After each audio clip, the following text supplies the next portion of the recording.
The deep silence of space was broken by a series of rapid beeps on the main control panel of the Meridian Confederacy flagship. Junior Officer Trell looked up from his station, his 4 eyes blinking in sequence as he processed the incoming data. "Commander, Zixton, we have detected an unknown vessel entering the outer boundary of the Vega system," Trell reported, his voice calm but tinged with concern. Commander Zixton rose from her command chair, her tall, slender frame moving with the fluid grace, typical of the Alari species. Her skin shimmered with a faint blue glow as she approached the main viewing screen. "Show me," she ordered. The screen flickered to life, displaying a small ship against the backdrop of stars. Its design was unlike anything in the Confederacy database, angular, with what appeared to be exposed weapon systems along its hull. Initial scans indicated it is heavily armed for its size, Science Officer Alara said, her tentacles moving rapidly across her workstation. "The configuration does not match any known species in our records." Commander Zixtan studied the image, with growing concern. The Meridian Confederacy, an alliance of 7 peaceful spacefaring species, had never encountered a truly hostile civilization in their 300 years of exploration. Their technological advancement had always been focused on cooperation, scientific discovery, and sustainable expansion. "Deploy a stealth observation probe," Zixtan ordered. "I want more data before we initiate contact." Within minutes, the probe transmitted its findings. The strange vessel bore markings that the computer translated as USS Relentless and United Earth Defense Force. The energy readings from its propulsion system were inconsistent and inefficient by Confederacy standards, generating excessive heat. The ship used primitive reaction thrusters for maneuvering, and scans revealed what appeared to be living quarters with minimal protection from cosmic radiation. Yet something about its weapon systems caused the commander's skin to darken with worry. "The design principles make no sense," Engineer Krelvor muttered as he analyzed the data. "Their life support is barely adequate, yet they have dedicated nearly 30% of their ship's mass to weaponry and defensive systems." Science Officer Alara's voice cut through the murmurs on the bridge. "Commander, they've detected our probe. They're hailing us." Zixtan straightened her uniform. "Open a channel." The screen changed to show the interior of the human vessel. A woman with short brown hair stood at the center of what appeared to be their command center. Unlike the clean, open design of Confederacy ships, the human bridge was crowded with workstations, exposed wiring, and what seemed to be manual control interfaces. "This is Captain Olivia Daniels of the United Earth Defense Force vessel Relentless," the human said. "We come in peace but request that you identify yourselves and explain why you're scanning our ship." Zixtan stepped forward. "I am Commander Zixtan of the Meridian Confederacy. We detected your entry into our space and we're simply gathering preliminary data before making contact. We mean no offense." Captain Daniels nodded. "None taken, Commander. We're on an exploratory mission to establish diplomatic relations with spacefaring civilizations. If agreeable, we'd like to arrange a meeting to exchange information." After brief negotiations, it was agreed that a small human delegation would shuttle to the Confederacy flagship for initial discussions. Security protocols were established, and within 2 hours the human shuttle docked in the main hangar bay. Ambassador William Carroll led the human delegation, accompanied by Lieutenant Samantha Klein and 2 security officers. The humans looked around the vast gleaming hangar with expressions of wonder. "Welcome aboard the Harmony," Commander Zixtan said, leading a greeting party that included Science Officer Alara and Engineer Krelvor. "We hope this will be the beginning of a fruitful relationship between our peoples." Ambassador Carroll, a tall man with gray-streaked dark hair, bowed slightly. "The people of Earth share that hope, Commander." The tour of the Confederacy flagship amazed the humans. The Harmony was nearly 3 kilometers long, with gardens, research facilities, and living quarters for 5,000 beings from all 7 Confederacy species. The design emphasized harmony with nature, utilizing living materials that grew and repaired themselves. "Your technological achievements are impressive," Lieutenant Klein commented during the tour. Her eyes, however, continually scanned their surroundings with a sharpness that did not escape Ilara's notice. The diplomatic meeting began in the Harmony's council chamber. As the humans explained their history and society, the Confederacy representatives grew increasingly troubled. Earth had a history filled with warfare, with periods of peace being the exception rather than the rule. Their advance into space had been driven partly by the need for resources and partly by security concerns. "You speak of war as if it were inevitable," Engineer Krelvor said, his voice conveying his distress. "The Confederacy has known peace for 3 centuries. "You're fortunate," Ambassador Carroll replied. "Humanity has learned to hope for the best but prepare for the worst." When the discussion turned to technical matters, the tension increased. The humans declined to allow a full inspection of the Relentless, citing security protocols. This reluctance only heightened the Confederacy's curiosity and concern. During a private moment, Zixtan conferred with her officers. "Their civilization is younger than ours, their technology less advanced in many areas. Yet there is something about them that concerns me," she admitted. "Their ship design prioritizes combat readiness over crew comfort or efficiency," Krelvor noted. "It suggests a very different perspective on space exploration than ours." Science Officer Ilara's expression brightened suddenly. "We could invite them to a cultural exchange reception this evening. While they're here, we could send a technical team to conduct a compatibility assessment for future docking procedures." "Commander." Zixtan understood the implication immediately. "A reasonable suggestion. Make the necessary arrangements." When the invitation was extended, Captain Daniels agreed readily, offering to send a junior officer to assist with the docking assessment. "Officer Tara Lynn is familiar with our external systems. She can answer any technical questions your team might have." That evening, while Ambassador Carroll and the senior human officers attended the reception, Engineer Krelvor led a specialized team aboard the USS Relentless under the guise of a compatibility assessment. Officer Lynn, a young woman with a friendly smile but watchful eyes, greeted them at the airlock. "Welcome aboard," she said. "I understand you need to check our docking systems for future visits. I'm happy to show you around the external access points." What the Confederacy team would discover aboard the human warship would change their understanding of humanity forever, and make them question whether their peaceful confederation was prepared for the realities of a much more dangerous universe than they had ever imagined. Officer Tara Lynn led the alien inspection team through the narrow corridors of the USS Relentless. The lighting was harsh and functional compared to the soft, natural glow of Confederacy vessels. Engineer Krelvor tried not to show his discomfort, as they passed crew members who nodded respectfully but watched the aliens with careful eyes. "This way to the external docking controls," Lynn said, her voice pleasant but professional. "We have both digital and manual systems that you'll need to catalog for compatibility." Krelvor exchanged glances with his team members. The pretense of checking docking systems would indeed require some actual work, but their true mission was to gather as much intelligence about human technology and military capabilities as possible. "Your ship seemed compact compared to our vessels," Krelvor commented, hoping to draw the human officer into conversation. Lynn smiled. "We like to say she's efficient. Every cubic meter counts when you're building a deep space vessel." The first thing that struck the alien team was the abundance of manual controls. Nearly every system had physical switches, buttons, or levers alongside digital interfaces.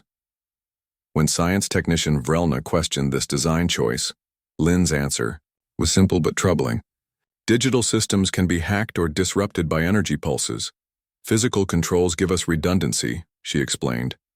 "We learned that lesson the hard way during the Mars colony crisis. As they moved deeper into the ship, the differences between human and Confederacy design philosophies became increasingly apparent. The Relentless had multiple redundant systems for every critical function. 3 separate computer cores operated in parallel. Life support could function even if 70% of the system was damaged, but it was the weapons control room that truly disturbed the aliens." Lynn hesitated before allowing them entry, checking her communication device first. "Captain Daniels has authorized limited access," she said, keying in a code. "Please stay with me at all times in this section."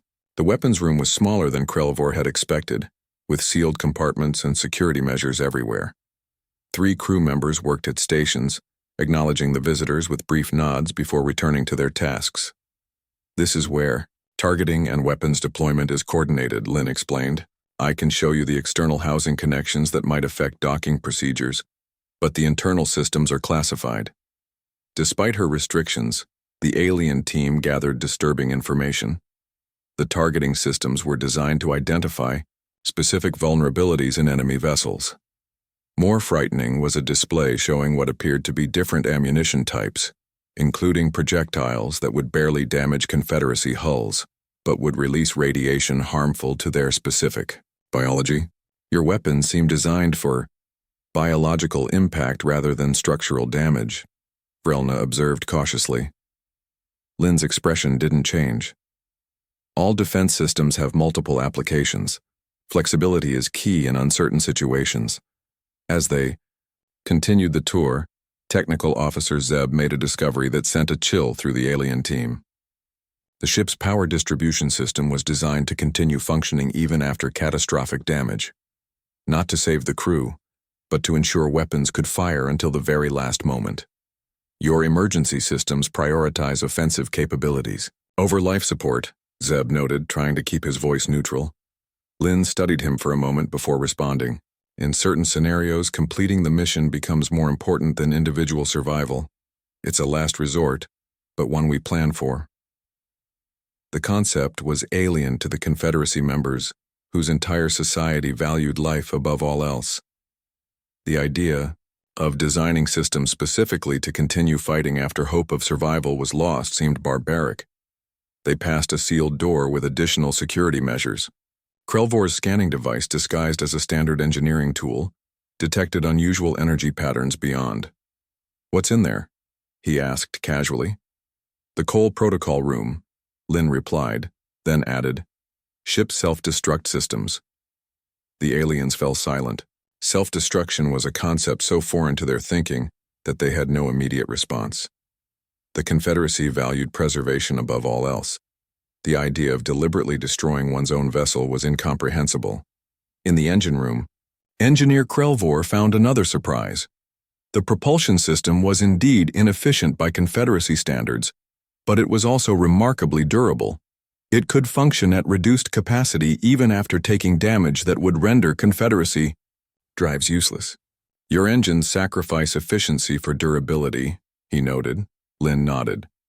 "We value systems that keep working when things go wrong. Space is unforgiving." As they completed their inspection, Krelvor accidentally triggered a security protocol when his scanner came too close to a restricted panel. Alarm lights flashed, and a security team appeared almost instantly at both ends of the corridor. Lynn calmly stepped forward and entered a manual override code into a physical keypad, hidden behind a panel.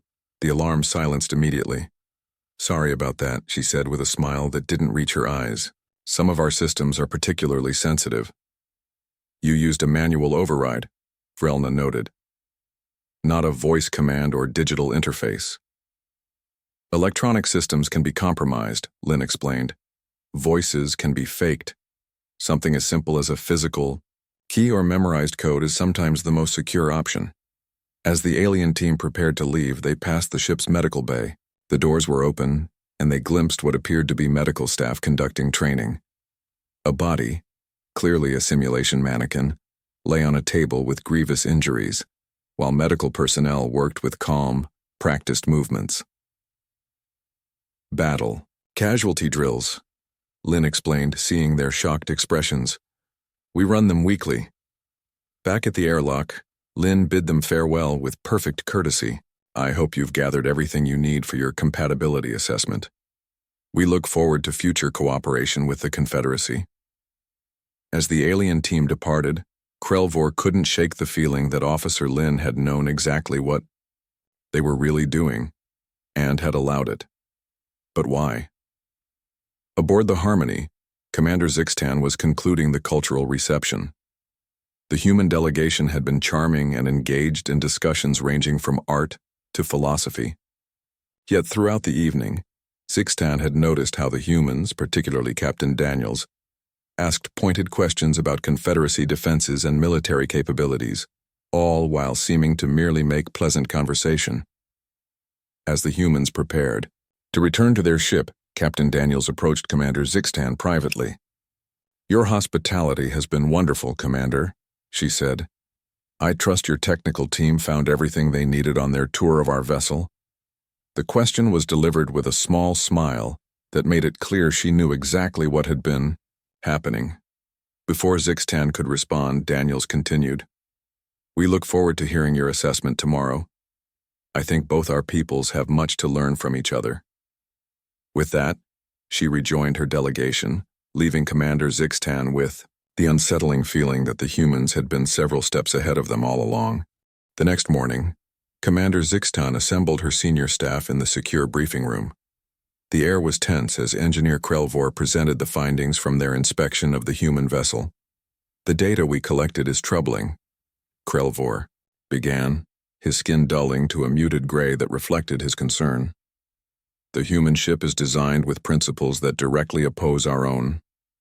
The viewing screen showed detailed scans of the Relentless's systems. Krelvor highlighted key areas with a wave of his hand. First, their ship is designed not just to survive damage, but to continue fighting after suffering impacts that would render our vessels inoperable. Every critical system has multiple backups. Their power grid can reroute around damaged sections automatically. Science Officer Alara leaned forward. "This suggests a history of combat experiences that shaped their design philosophy. More concerning are their weapons," Krelvor continued.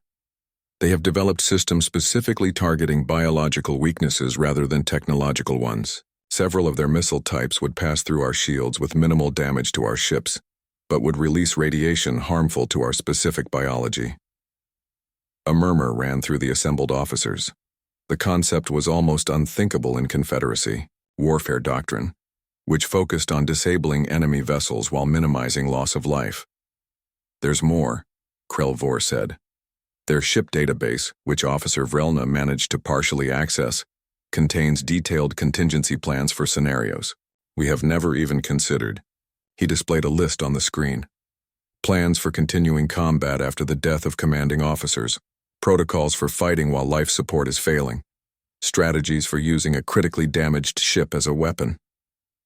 Krelvor's voice faltered. "They even have a self-destruct system designed to take enemy vessels with them if defeat is certain."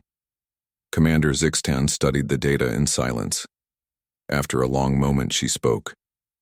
"What is your assessment of their technological level compared to ours?" "Mixed," Krelvor replied.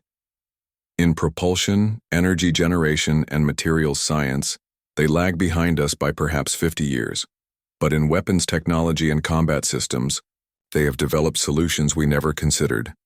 Not because we couldn't, but because such approaches are contrary to our values. Most troubling," added Security Chief Mrek, speaking for the first time, "is evidence suggesting this is not their most advanced vessel.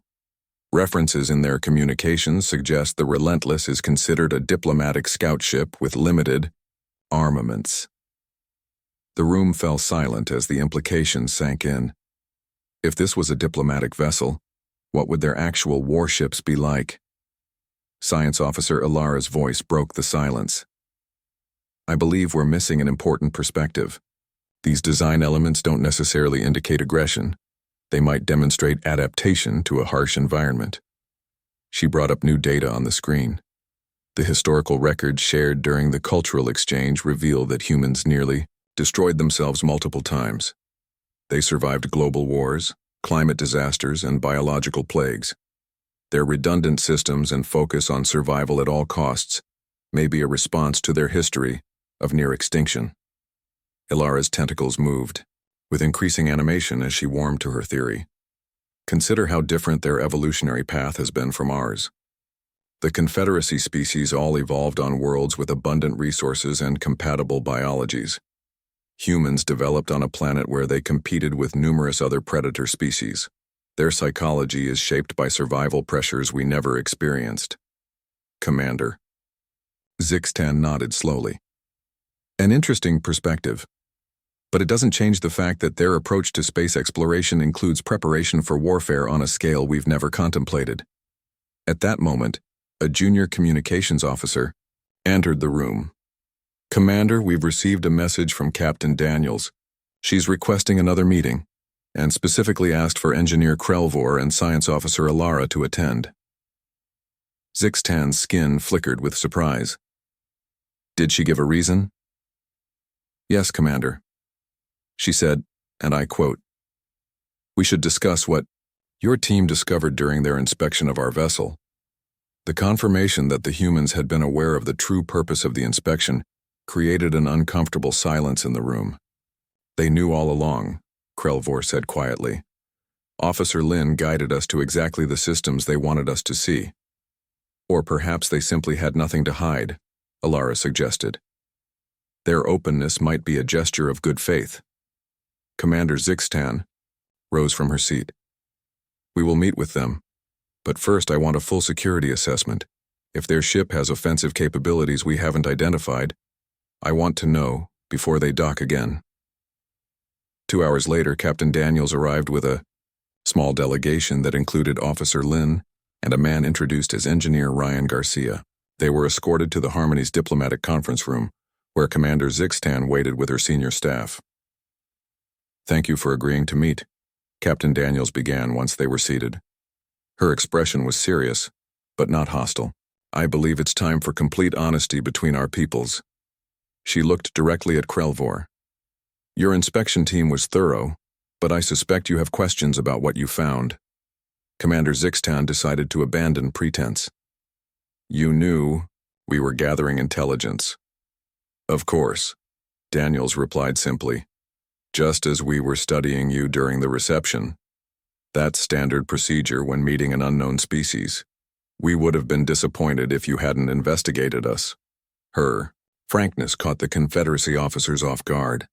In their society, such actions would be considered embarrassing if exposed. What troubles you most about our ship? Daniels asked. After a moment of hesitation, Krelvor spoke. Your vessel is designed not just for exploration but for sustained combat. Many systems prioritize continued fighting ability even at the cost of crew survival. This suggests a mindset that values victory over life.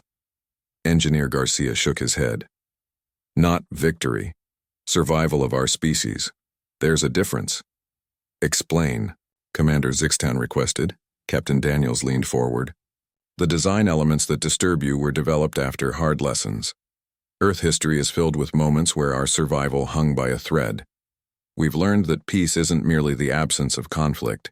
It's something that must be actively protected. She paused, studying the aliens' reactions before continuing. We hoped for peaceful first contact, but humanity has survived by preparing for worst-case scenarios. What you see as disturbing, we see as necessary precaution. That's why we're here now, speaking openly. Officer Lin, who had remained silent until now, added, the fact that we allowed your inspection team to see our defensive capabilities was, itself, a gesture of trust. We could have hidden much more than we did. Commander Zixtan considered this. Why reveal this now? Why not continue to observe each other cautiously? Captain Daniels' expression grew more serious. Because there's something you need to know, something far more important than our cultural differences. She nodded to Engineer Garcia, who activated a data device. We detected unusual energy patterns at the edge of this system, patterns we've seen before, in sectors where entire civilizations went silent. His eyes met Zixtan's. We believe you have bigger concerns than our weapons systems, Commander, and we think you're going to need our help. Engineer Garcia manipulated his data device and a three-dimensional projection appeared above the conference table. It showed a section of space at the far edge of the Vega system, where a strange distortion warped the starlight. 3 weeks ago, we detected these energy patterns, Garcia explained. We've seen them before in the Tau Ceti system. 6 months after we recorded similar readings there, all communication with the mining colonies ceased. Commander Zixtan studied the projection with growing concern. We've observed similar phenomena, but our scientists classified them as natural space-time anomalies. They're not natural, Captain Daniels said firmly. They're the first sign of the Void Collective. The name hung in the air. None of the Confederacy officers had heard of this threat before. Science Officer Alara moved closer to the projection. What is this Void Collective? Garcia exchanged glances with Captain Daniels, who nodded for him to continue. A hive-mind species that consumes everything in its path, Garcia said. They don't communicate or negotiate. They spread through systems, break down all matter into base elements, and absorb it into their collective. We lost 3 outposts before we even understood what we were facing. He adjusted the display to show a dark, cloud-like mass moving through space. The recording showed it enveloping a small station. Within minutes, the station dissolved into the mass. This is from the last transmission from Outpost 7 in the Procyon system, Garcia explained. 63 people were stationed there. The room fell silent. Commander Zixtan's skin had paled to a sickly white. If such a threat existed, our long-range scouts would have detected it, Security Chief Mrek argued, but there was uncertainty in his voice. Captain Daniels shook her head. The Confederacy has been fortunate. Your expansion has been in the opposite direction from the collective's path. But they're changing course. The distortion you've dismissed as natural phenomena is their vanguard, testing this system's defenses. She looked around the table. This is why our ships are designed the way they are. This is why we prepare for worst-case scenarios. We've been fighting the collective for 7 years and barely holding our own. The implications were staggering. The Confederacy had never faced a truly hostile alien force. Their security forces were little more than a police operation, designed to handle minor disputes between member worlds. Why tell us this now? Commander Zixtan asked. Why not approach us directly with this information? Would you have believed us? Officer Lin asked. Or would you have dismissed it as a human trick to gain military advantage? The uncomfortable silence that followed was answer enough. The Confederacy's peaceful history had left them skeptical of external threats. We needed you to see our ship, Captain Daniels explained, to understand that our military posture comes from necessity, not aggression. We hoped your investigation would make you more receptive to our warning. Engineer Krelvor studied the data with growing alarm. If these readings match what you've seen before, how long do we have? Based on previous encounters 3 months before their scout ships arrive, Garcia replied. 6 months before the main collective reaches this system. The news hit like a physical blow. The Confederacy had never mobilized for war in its 300-year history. They had no battle fleets, no planet defense systems. Why should we trust this information? Security Chief Mrek demanded. This could be a ploy to force an alliance to gain access to our technology. Captain Daniels remained calm. We anticipated your skepticism. She turned to Garcia. Show them the Tau Ceti recordings. New images appeared, showing a beautiful blue-green planet. Then the view shifted to the same world 6 months later, barren, its oceans gone, its surface reduced to gray dust. 2 billion people lived there, Daniel said quietly. We evacuated as many as we could, but we lost over 1 billion civilians. The stark reality of the images silenced further objections. Science Officer Ilara spoke up. If this threat is real, we need to verify it independently. Can you share the sensor data that allowed you to detect these distortions? Of course, Garcia said.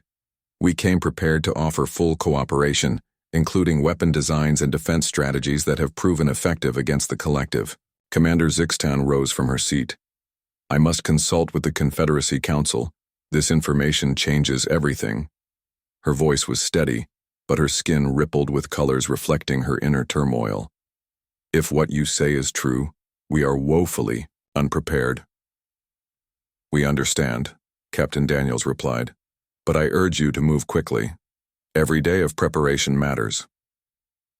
As the meeting adjourned, Officer Lin approached Krelvor while the others filed out. Now you understand why our ship seems designed for extremes, she said. When you're fighting an enemy that doesn't negotiate, doesn't communicate, and doesn't stop, survival requires thinking differently.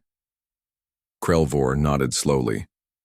The features that disturbed us most, the redundancies, the emergency protocols, the weapons that continue functioning after catastrophic damage, they were all developed against this threat? Yes, Lin confirmed. We lost our first encounters because our ships weren't designed to keep fighting after taking heavy damage. We adapted. It was adapt or die. In the corridor outside, Commander Zixtan stopped Captain Daniels. If the Council accepts your evidence, what do you propose? The Confederacy has no military fleet to speak of. Our ships are designed for exploration and trade. Daniels' expression was serious, but not without hope. What you lack in military experience, you make up for in resources and technology. Your energy systems and materials science are beyond ours. Together, we might develop defenses beyond what either of us could create alone. She hesitated, then added, Humanity has been fighting alone for 7 years. We're tired, Commander. We've lost colonies, outposts, millions of people. But we've learned hard lessons that might save your people from the same losses. Zixtan studied the human captain's face, seeing the weariness behind her professional demeanor. You could have kept this information to yourselves, protected your own worlds, and left us to our fate. That's not who we are, Daniels replied simply. Despite our warships and our weapons, despite what you might think of our combat-ready stance, humans don't abandon others to die, not if we can help. For the first time, Commander Zixtan saw the humans in a new light. What her team had interpreted as aggression might indeed be the necessary adaptation of a species fighting for survival, not just their own, but now, perhaps, for the survival of the Confederacy as well. I will convene the Council immediately, she decided. Will you present your evidence personally? Captain Daniels nodded. Of course. And if they agree to alliance, we have reinforcements standing by. The Relentless was just the advanced scout. Battle Group 7 is waiting at the edge of your system, ready to assist with your defenses. The revelation stunned Zixtan. You have a battle fleet near our system? Our sensors detected nothing. Daniel smiled slightly. Like I said, Commander, what frightened you about our ship may be what saves your civilization. 3 days after the revelation of the Void Collective threat, the Grand Council chamber of the Harmony was filled to capacity. Representatives from all 7 species of the Meridian Confederacy had gathered for an emergency session. The mood was tense as Commander Zixtan presented the evidence provided by the humans. The data has been verified by our own scientists, she concluded. The anomalies we detected at the edge of the Vega system match the pattern the humans have documented. Before Void Collective attacks, we have approximately 3 months before the first scouts arrive. Murmurs rippled through the chamber. For many of the representatives, the concept of a hostile species bent on total consumption of other life forms was almost incomprehensible. Elder Trill of the Varine spoke first. In 3 centuries of exploration, we have never encountered such a threat. How can we be certain the humans aren't exaggerating to gain our cooperation? The evidence speaks for itself, Science Officer Alara responded. Our own long-range scans now confirm unusual activity at the coordinates they provided. And the historical data they shared about the fall of their colonies matches known anomalies we dismissed as natural phenomena. Captain Daniels and her team stood quietly at the side of the chamber. They had presented their case earlier, showing the recordings of planets stripped bare, of colonies dissolved into nothing. The impact had been profound. Even if this threat is real, Council Member Krell argued, we cannot simply abandon 3 centuries of peaceful development and become a military society overnight. It goes against everything we believe. No one is suggesting you abandon your values, Captain Daniels said, stepping forward when invited to speak. We're suggesting you adapt them to survive. Peace is worth protecting with strength when necessary. Engineer Garcia activated a holographic display, showing designs for defensive systems that combined human tactical knowledge with Confederacy technology. We don't need to turn your exploration vessels into warships, he explained. But with modifications, they can be made more resilient. And your manufacturing capabilities could produce dedicated defense platforms faster than we ever could. The debate continued for hours. Some council members remained skeptical, while others were convinced by the evidence. Finally, Elder Voss of the Alari, the oldest and most respected member of the council, rose to speak.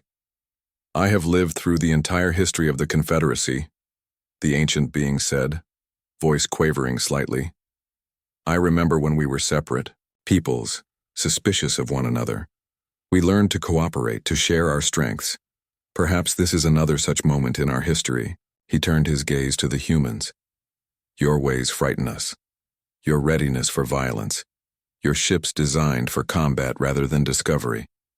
But I see now that these traits were forged in response to threats we have been fortunate enough to avoid. Until now.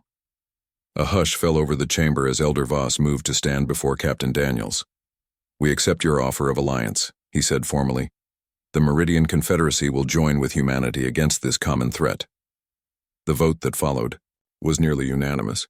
Only 3 representatives out of 200 voted against the alliance.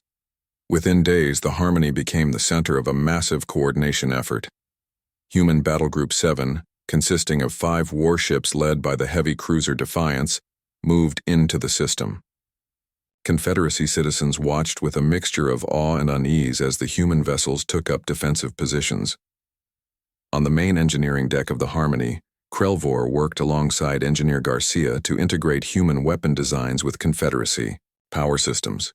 Your energy generation capacity is remarkable, Garcia noted as they tested a new shield configuration.